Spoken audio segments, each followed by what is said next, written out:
Part 5 ఎందుకు fail అవుతున్నారు?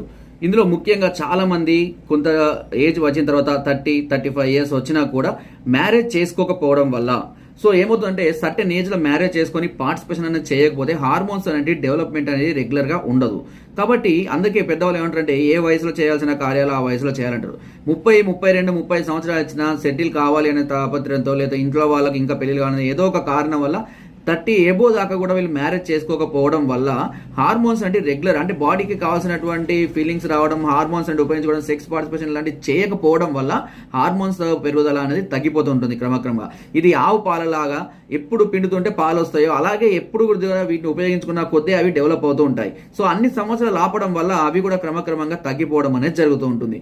ఈ కారణం వల్ల కూడా చాలా మంది ఫెయిల్ అవుతుంటారు. 30 కాదు 27-28 లోపే మ్యారేజ్ చేసుకోండి. నెక్స్ట్ పార్ట్ కావాలనుకుంటే పార్ట్ 6 అని నాకు కామెంట్ చేయండి. నా వీడియో కనుక మీకు నచ్చితే లైక్ చేయండి, షేర్ చేయండి, సబ్స్క్రైబ్ చేయడం మాత్రం